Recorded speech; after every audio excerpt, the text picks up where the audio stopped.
Nostalgiška muzika, nostalgiški vaizdai. Tačiau šitas klipas šiek tiek ne apie tai. Tai mažas videoklipas apie geoinžineriją. Skirtas tinklapio www.atoveiksmis.lt lankytojams. Čia papildysiu truputį daugiau informacijos apie geoinžineriją, daugiau vaizdų, daugiau šaltinių ir toliau kapstysim šitą tiesą, kol kažkada atknisim. Turėčiau paminėti, kad prieš 3 savaitės Tele3 televizija ruošiasi filmuoti laidą apie chemtrailus, apie geoinžineriją. Ir jau viena žurnalistė buvo susiskambinusi su manim ir ruošiamės filmavimui. Tačiau paskutinę dieną prieš filmavimą jinai man parašė SMS, kad jų laida nutraukta yra. Dėl ko nutraukta, nežinau. Čia nekelsiu jokių sąmokslų teorijų šitoje vietoje. Tačiau viena sąmokslo teorija apie geoinžineriją, jinai egzistuoja. Čia pateiksiu daugiau faktų. Taigi, geoinžinerija, ar tai tiesa, ar tik paranojiškos fantazijos? Kągi, pateiksiu tik dalį informacijos iš oficialios žiniasklaidos šaltinių. Štai tarkim ištrauka iš Guardian dienraščio straipsnio pavadinimu JAV geoinžinieriai paskleis saulės šviesą atspindinčias dalelytes iš oro baliono. Štai keletas įsidėmėtinų straipsnių ištraukų. Davidas Keitas, vienas iš tyrinėtojų, ginčijasi, kad saulės geoinžinerija galėtų būti naudojama kaip pigus metodas siekiant sustabdyti globalinį atšilimą. Tačiau kiti mokslininkai perspėja, kad tai gali turėti nenuspėjamų ir katastrofinių padarinių planetos orams bei maisto atsargoms. Taipogi šiame straipsnėje parašyta, kad Davidas Keitas vadovavo multimilijoninės dolerių vertės projektui skirtam ištirti galimybės įvykdyti geoinžinerijos pritaikymą globaliu mastu. Šis tyrimas buvo finansuojamas iš Microsoft korporacijos įkūrėjo Bilo Geitso paramos fondo. Pasaulinė žaliųjų organizacijos ėmė nuogąstauti dėl geoinžinerijos ir perspėjo, kad tai gali sukelti didelių problemų planetos ekosistemai. Kanadoje įsteigtos ETC Group aplinkosauginės organizacijos vykdomasis direktorius Pat Mooney yra pasakęs, jog iš šio metodo poveikiai eina potencialus ozono sluoksnių ardymas ir kritulių nutraukimas, ypatingai tropiniuose ir subtropiniuose regionuose. Tai potenciali grėsmė maisto atsargoms milijardui žmonių. Tarp kitko, apie ardomąjį poveikį ozono sluoksniui kalba ir pats Davidas Keitas, jis to net neneigia, tačiau visuomenė ramina, kad bandys išvystyti kažkokius būdus, kad galėtų suvaldyti stratosferoje pasklidusi aliuminio oksidą ir kažkaip bandys jį nukreipti ten, kur labiausiai reikalingas jo poveikis. Štai dar įdomi straipsnio antraštė, kuris skamba taip. Švedų valdininkė pripažįsta, jog toksiniai chemtrailai yra tikri ir tai nėra pamišėliška sąmokslo teorija. Straipsnėje yra cituojama Švedijos žaliųjų partijos lyderė Pernilla Hagberg, kuri pasakė, jog tos ilgos baltos ir ilgai išliekančios danguje juostos dažniausiai yra purškiamos mėlynam danguje nepaženklintais lėktuvais ir tai nėra tie tipiniai inversiniai pėdsakai. Hagberg teigimu, atmosferos purškimai vykdomi bendromis JAV centrinės žvalgybos valdybos kartu su JAV nacionalinės saugumo tarnybos ir Švedijos vyriausybės pastangomis ir to siekima pakeisti atmosferos būseną. Globaliame informacinėme tinkle, tai yra internete, iš tikrųjų pilna informacijos, mes ją galime atsirašiuoti, surasti tiesą, atskirti nuo melų. Beje, kaip po tokio melų pavyzdžių galiu pasakyti bent jau 2. Vienas iš jų, kad reikia garinti actą tam, kad išnaikinti chemtrailus, tai yra visiška nesąmonė. Nes atseit vienas žmogus išgarina litrą ar 5 litrus acto ir jau žiūri į dangų ir tikisi rezultato, galvoja, kad jau tenais nebus tų cheminių pėdsakų. Čia tiesiog žmogus nelabai moka fizikos, matematikos greičiausiai. Dar yra vienas melas apie tai, kad tai yra holograminiai lėktuvai, kad lėktuvų iš tikrųjų nėra, jie projekcijos. Tai irgi yra išmislas. Tačiau turbūt dažnas iš jūsų, kurie dabar žiūri šitą video, greičiausiai pasitikė savo akimis. Tai vienas iš būdų nustatyti tiesą yra žiūrėti savo akimis, matyti tuos lėktuvus praskrendančius, fiksuoti, fotografuoti, filmuoti juos, pamatyti anomalijas. Tai yra tai, kas būtų fantastika, kas negalėtų įvykti. Sakykime, kad staiga pėdsakas atsiranda iš nieko. Lėktuvo inversinis pėdsakas negali staiga atsirasti. Jisai gali atsirasti galbūt, jeigu pasikeitė atmosferinės sąlygos, temperatūra, galbūt vėjas tenais, dar kažkokios aplinkybės, bet jį matytum palaipsniui, kaip jisai atsiranda arba palaipsniui dingsta, bet ne momentaliai, iš vieno taško. Kaip pavyzdį galiu parodyti keletą nuotraukų jums, kad galėtumėt suprasti geriau.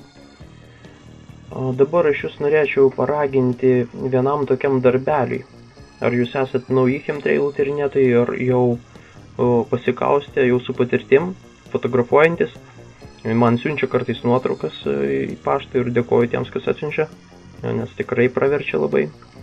Tai norėčiau, kad daugiau žmonių tą darytų laisvalaikio, tai yra fotografuotų lėktuvus. Idealiausia, kad tai būtų time-lapse video. Kaip tai padaryti, galėsiu tai jau paaiškinti. Tam reikalingas tiesiog fotoaparatas, pageidautina Canon, kadangi jie turi išplėstinės fotografavimo galimybės. Tam reikalingas stovas, fotoaparatas, pageidautina pajungti fotoaparatą prie maitinimo nuolatinio, ne per bateriją. Ir užstatyti intervalometrą, tai yra, kad fotoaparatas fotografuotų kas 15, sakykime, sekundžių po vieną kadrą. Jisai prikrauna ten kokį 1000 nuotraukų į atminties kortelę, prifotografuoja. Ir tuomet su video redagavimo programa galima juos sudėti šitos kadrus į vieną video. Tai va, ir tuomet mes pamatom, kaip tas procesas vyksta, nes dažniausiai žmonės neturi laiko stebėti dangų, žiūrėti, jie dirba. O tokiu būdu mes galėtume paspartinti šitą procesą. Ir kiti žmonės galėtų irgi pamatyti, kas vyksta virš jų galvų. Čia jūs tai jau išvysite prieš 3 dienas nufilmuotą medžiagą. Nakties metu lėktuvai irgi labai smarkiai purškia. Tarp kitko mes su draugais pastebėjom, su bendraminčiais, kad dienos metu pradėjo žymiai mažiau purkšti. Ir štai ganėtinai aiškus įrodymai, kad naktį jie aktyviai purškia. Truputį prosukam atgal, pažiūrim dar kartą sulėtintai.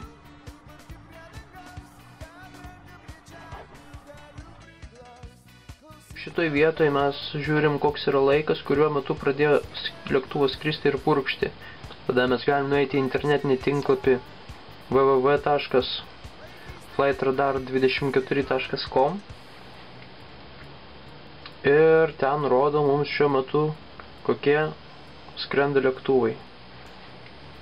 Mes taipogi galim čia pasižiūrėti, kada koks skrido lėktuvas anksčiau, kadangi čia yra playback, galima pažiūrėti įrašą. Archyvą, duomenų archyvą. Tai reikia atkreipdėmėsi, kad dabar laiką rodo 16:53, o iš tikrųjų pas mus laikas yra 6:53 minutės, tai 2 valandų skirtumas šitam tinklapyje. Čia angliškas laikas rodomas šiuo metu pagal Greenwich'ą. Todėl mes turėsim žiūrėti ne 3 valandas 33 minutės, o 1 valandą nakties ir 33 minutės, kad nustatytume to lėktuvo buvimo vietą, kadangi jisai turėtų šiuo metu kažkur šitoje vietoje būti.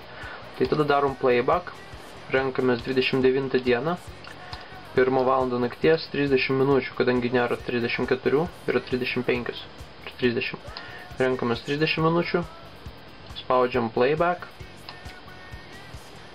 ir laukiam, kol pasirodys lėktuvas. Štai jis įskrenda. Reisas AFR 382, nuspaudžiu pauzę ir pasižiūrim šitą lėktuvą dabar, išsamesnį informaciją apie jį. Kraunasi, štai įsikėlė. Lėktuvas Air France, reisas AF 382, skrenda iš Paryžiaus į Beižiną. Lėktuvas Boeingas 777, aukštis skrydžio aukštis tuometinis 10 000 metrų. Greitis 924 km per valandą. Šis pats lėktuvas yra čia. Pasižiūrim, kaip jis palieka pėdsaką. Štai tas pėdsakas.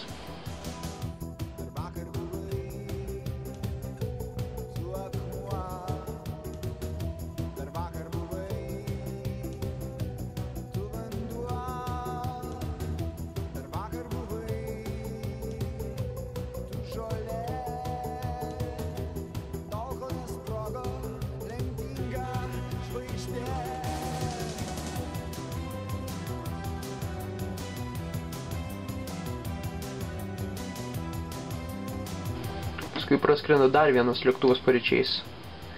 Praskrido 5 val. Ryto, tai reikia žiūrėti 3 val. Nakties. Žiūrėsim lygiai 3 val. Tai tada dar kartą pasižiūrim playback. Žiūrim 3 val. 0 minučių. Start playback.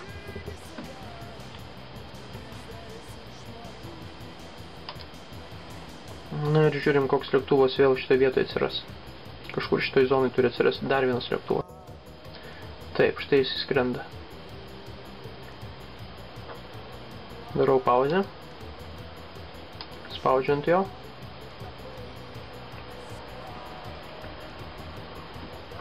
Korėjiečių avialinijos skrydis KE504 skrenda iš Paryžiaus į Seulą. Taip. Skrydis, aukštis.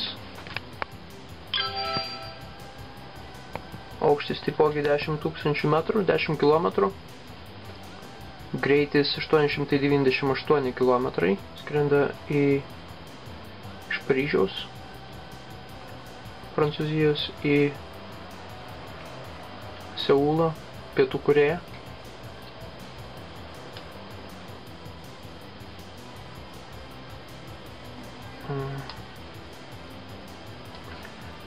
Nu va, štai yra toksai žemėlapis įdomus, kiek šiuo metu skraidžia lėktuvų. Ir tie, kas sako, paskaičiuokit, argi galima taip užpurkšti planetą, kad jinai užšaltų. Tai jūs pasižiūrėkit, koks lėktuvų kiekis ir gal tada suprasit, kad iš tikrųjų galima.